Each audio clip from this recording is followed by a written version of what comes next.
Bismillahirrahmanirrahim. Assalamualaikum warahmatullahi wabarakatuh. Alhamdulillahirabbil alamin alladzi qad a'tana nikmatan katsiratan hatta nastati'a an na'isha fi hadhihi dunya 'ishatan thayyibatan. Wassalatu wassalamu ala nabiyyina mursalin alladzi qad hamalan nas minadh dhulumati ilan nur. Jamaah kaum muslimin dan muslimat yang dirahmati oleh Allah Subhanahu wa taala, yang pertama-tama tentu marilah kita selalu meningkatkan dan mengucapkan rasa syukur kita kepada Allah Subhanahu wa taala karena dengan nikmatnya, dengan rahmatnya kita masih diberikan banyak sekali kemudahan untuk beribadah, untuk lebih mendekatkan diri kita kepada Allah Subhanahu wa taala, yang tentunya dengan mendekatkan diri kita kepada Allah, maka insya Allah akan lebih mudah kita untuk mendapatkan ridho dari Allah Subhanahu wa taala. Amin ya rabbal alamin. Kemudian yang kedua, semoga salawat serta salam tetap tercurahkan kepada Nabi Muhammad SAW beserta para keluarga beliau, para khulafaur rasyidin, para sahabat-sahabat beliau, para tabi'in, dan insya Allah semoga termasuk kita hingga akhir zaman. Amin ya rabbal alamin.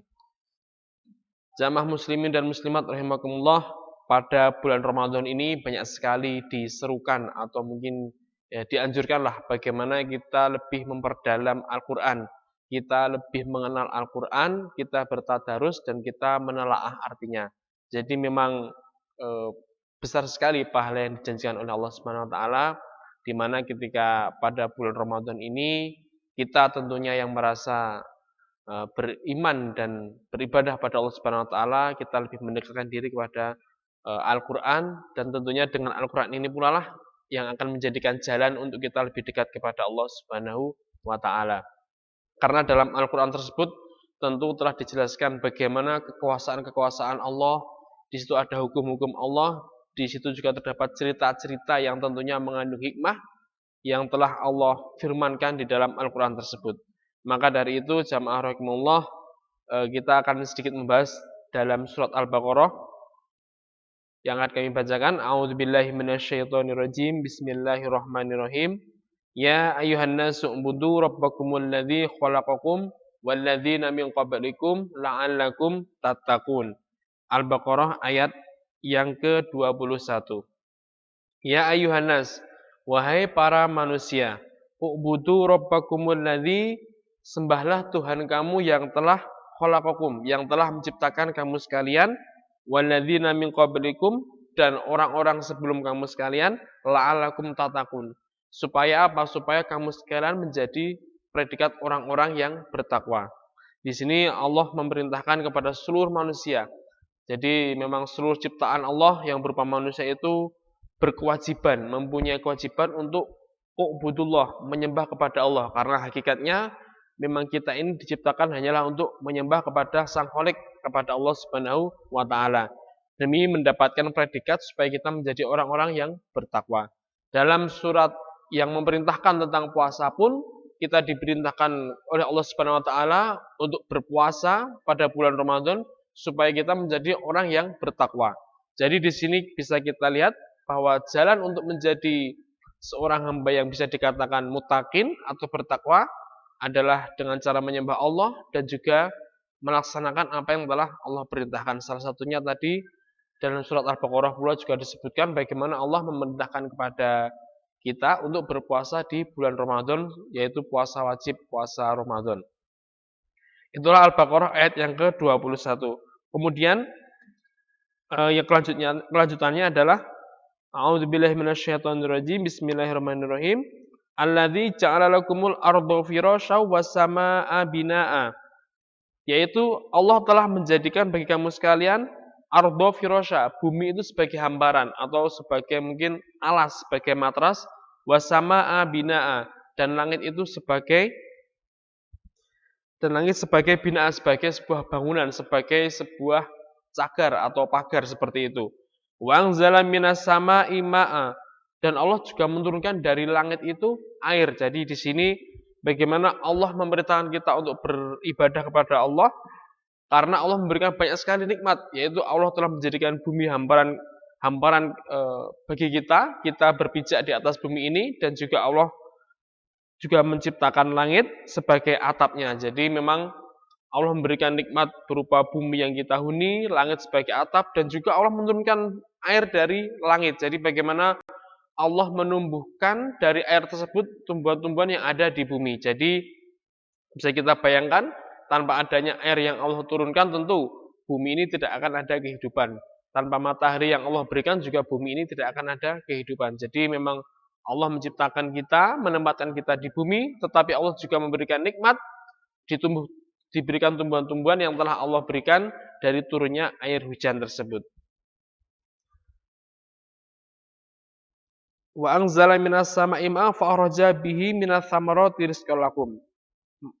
Dan Allah menurunkan dari langit air fa akhraja bihi minas thamarati rizqan lakum. Maka Allah menurunkan darinya thamarat rizqan lakum, yaitu buah-buahan sebagai rezeki untuk kamu sekalian. Jadi seperti yang telah dijelaskan di depan bahwasanya dengan adanya air yang Allah turunkan dari langit, maka dengan izin Allah pula lah akan memberikan tumbuhan-tumbuhan yang ada di bumi ini sebagai rizqolakum, yaitu sebagai rezeki, sebagai nikmat bagi kita semua sebagai manusia. Jadi konsekuensi dari kita sebagai manusia adalah dengan diberikannya nikmat-nikmat tersebut, maka hendaklah kita berkewajiban untuk menyembah kepada Allah supaya kita menjadi orang-orang yang mutakin, sebagaimana telah Allah sebutkan, la'alakum tattaqun, agar kamu sekalian menjadi orang-orang yang bertakwa.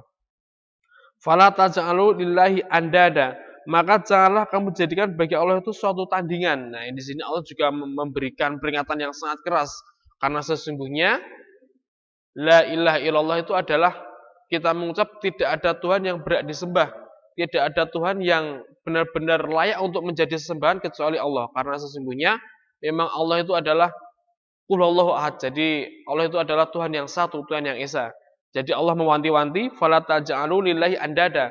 Jangan sampai kita menjadikan bagi Allah itu andada, tandingan seperti apapun itu bentuknya, baik itu kita menjadikan sesuatu benda itu punya kekuatan, atau mungkin kita meyakini bahwasanya ada sebuah ilmu yang itu bisa lebih daripada yang Allah turunkan. Nah, jadi di situ memang Allah memperingatkan tidak ada zat yang paling kuat di alam semesta ini, tidak ada zat yang melebihi Allah, karena sesungguhnya Allah lah yang paling berkuasa atas segalanya. Allah lah yang maha iradah. Allah mempunyai kemauan, Allah mempunyai kudrah, Allah mempunyai kekuatan untuk berkeinginan atas segala sesuatu yang ada di alam semesta. Tidak hanya di muka bumi, tapi di alam semesta. Jadi memang semua itu adalah di bawah dari kendali dari Allah Subhanahu wa taala. Fala taj'alu lillahi andana wa antum ta'lamun, sedangkan kamu sekalian mengetahuinya. Itu adalah Al-Baqarah ayat yang ke-22.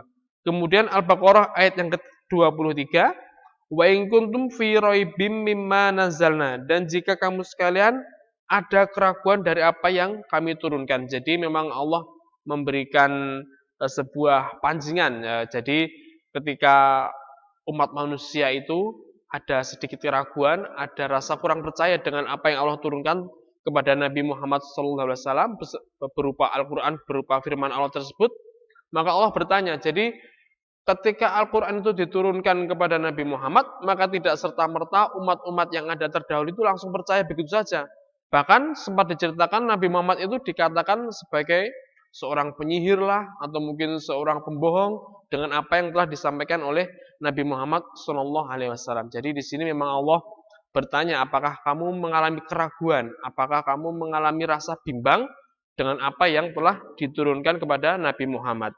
Padahal sebelumnya telah disebutkan bahwasanya dzalikal kitabul la raiba fih, itulah Alkitab yang tidak ada raiba fih, keraguan di dalamnya. Jadi memang 100% mutlak kita yakini bahwasanya Al-Qur'an dan apa yang ada di dalamnya ini adalah murni, semua adalah dari Allah Subhanahu wa taala dan 100% benar adanya. Jadi jangan sampai dalam hati kita itu ada mungkin sedikit keraguan, ini kok seperti ini sepertinya kurang pas, ini sepertinya kurang benar. Nah, itulah hanya kita perlu lebih menata pikiran kita, lebih kita menggali ilmu yang lebih luas, karena sesungguhnya memahami Al-Quran tidak hanya butuh 1-2 ilmu, tapi banyak sekali ilmu yang harus kita pelajari, sehingga semua bisa sesuai dengan apa yang berjalan dan sesuai dengan apa yang telah Allah firmankan dalam Al-Quran tersebut.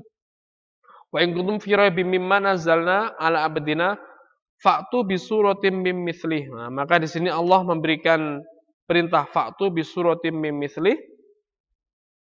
maka buatlah satu surah semisal dengannya. Jadi Allah memberikan tantangan.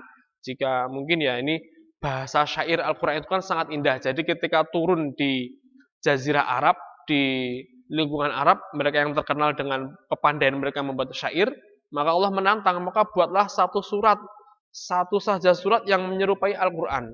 Bagaimana dari balaghahnya, dari segi keindahan bahasanya, silahkan dibuat yang bisa menandingi Al-Qur'an. Maka di situ tidak ada satupun yang bisa menandingi dari keindahan bahasa syair-syair yang ada di dalam Al-Quran. Padahal saat itu hanya diberi tantangan membuat satu surah saja. Tapi memang karena inilah keistimewaan Al-Quran, ini langsung turun firman dari Allah Subhanahu Wa Taala, maka tidak ada yang mampu membuat tandingan daripada Al-Quran tersebut. Itu hanya membuat sebuah syair atau membuat bahasanya yang hampir mirip. Belum nanti ketika ditantang memberikan arti atau makna yang lebih dalam seperti yang ada di dalam Al-Quran, itu tentu tidak ada manusia yang sanggup, karena sesungguhnya ketika membuat syair yang serupa saja sangat sulit, apalagi membuat isi atau kandungan yang bermanfaat bagi kehidupan manusia seperti yang telah Al-Quran jelaskan, itu tentu sangat mustahil bagi kita sebagai manusia. Wad'u syuhada'akum min dunillah, dan ajalah penolong-penolongmu selain Allah. Min dunilah in kuntum shodikin, jika kamu orang-orang yang benar. Jadi ketika Allah memberikan tantangan, silahkan buat satu surah saja yang semisal Al-Quran, dan panggillah penolong-penolongmu, yaitu mungkin pada zaman dahulu penolong-penolongnya adalah mungkin yang ditolong dengan jin atau sepertinya atau semacamnya.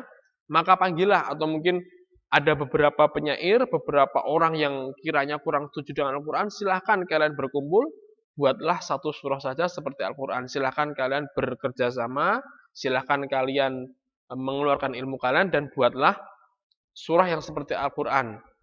Dan buatlah seperti yang syairnya seperti yang ada di dalamnya. In kuntum shodikin, jika kamu merasa orang-orang yang benar. Karena pada saat itu, ketika Al-Quran turun kepada Nabi Muhammad, itu dikatakan adalah sebuah kebohongan. Sebuah hanya syair belaka. Jadi kalau memang yang mengatakan seperti itu adalah mereka merasa orang-orang yang benar, maka Allah menantang, silahkan dibuat yang seperti Al-Quran. Nah itulah, padahal kita tahu bagaimana Nabi Muhammad itu menerima wahyu, menerima Al-Quran itu sangat berhati-hati dari Allah Subhanahu Wa Taala. Sebagaimana dalam hadis juga dijelaskan cara memberikan wahyu. Aqra'ani Jibril ala harfin faraja'tuhu falam azal astaziduhu fayaziduni hatta intaha ila sab'ati ahrufin. Yang artinya, Jibril pernah membacakan kepadaku dengan satu huruf. Aku minta supaya dia mengulangi bacaannya itu. Selalu juga aku minta supaya dia menambahnya, dan permintaanku itu dipenuhi sampai berakhir dengan 7 huruf. Di sini bagaimana kita bisa mengambil hikmah bahwasanya Nabi Muhammad SAW sangat sangat berhati-hati ketika menerima wahyu melalui malaikat Jibril.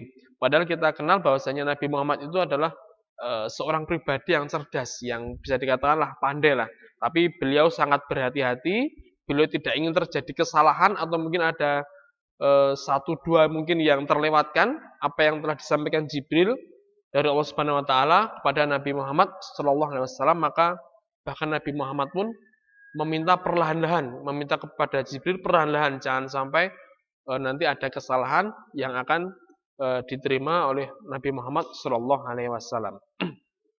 Di sini juga dijelaskan bagaimana keadaan Rasulullah ketika menerima wahyu. Hadis Aisyah radhiyallahu anha qalat in kana la yunzalu ala Rasulillah sallallahu alaihi wasallam fil ghadati al baridati tsumma tafidu jabhatuhu araqon, yang artinya diriwayatkan dari Aisyah radhiyallahu anha, katanya sesungguhnya Rasulullah sallallahu alaihi wasallam pernah menerima wahyu pada waktu pagi di musim dingin, kemudian didapati dahinya berkeringat. Hadis riwayat Bukhari. Jadi dari istri Rasulullah radhiyallahu anha Aisyah menceritakan bahwasanya pada saat menerima wahyu keadaan Rasulullah pun tidak baik-baik saja, tapi memang benar-benar beliau itu mengalami keringat, jadi seperti gemetar. Jadi karena sungguh berat apa yang telah beliau terima ini, yaitu wahyu dari Allah Subhanahu Wa Taala, maka beliau pun seperti Nabi Muhammad yang kita kenal seseorang yang mempunyai kecerdasan yang tinggi, seseorang yang mempunyai tatanan batin yang sangat baik, seseorang yang mempunyai ketenangan jiwa yang sangat baik, beliau pun sampai berkeringat. Jadi subhanallah betapa agungnya wahyu yang telah diturunkan dari Allah Subhanahu wa taala kepada Nabi Muhammad sallallahu alaihi wasallam ini yang berupa Al-Qur'an yang tentunya kita sebagai umat Nabi Muhammad lebih baiklah sebaiknya kita lebih memperdalam, kita lebih mendekatkan diri kepada Al-Qur'an dan kita jaga dalam diri kita, dalam pikiran kita jangan sampai kita ini mendapati keraguan atau mungkin kalau mungkin zaman sekarang banyak sekali orang-orang yang berusaha ngotak-atik Al-Qur'an, berusaha mencari kelemahannya di sana sini dengan alasan yang macam-macam, dengan rasional mereka, dengan pemikiran mereka. Nah, itulah kita berlindung kepada Allah karena sesungguhnya dalam kegiatan tersebut adalah diselipi oleh keinginan hawa nafsu dari setan. Jadi kita berdoa semoga kita tetap percaya kepada Al-Qur'an, kita amantu billah, kita beriman kepada Allah dan tentunya dengan apa yang telah diturunkan kepada kita melalui Nabi Muhammad SAW yaitu Al-Qur'an yang telah kita jadikan pedoman dalam hidup ini. Demikian apa yang dapat kami sampaikan, semoga memberikan manfaat.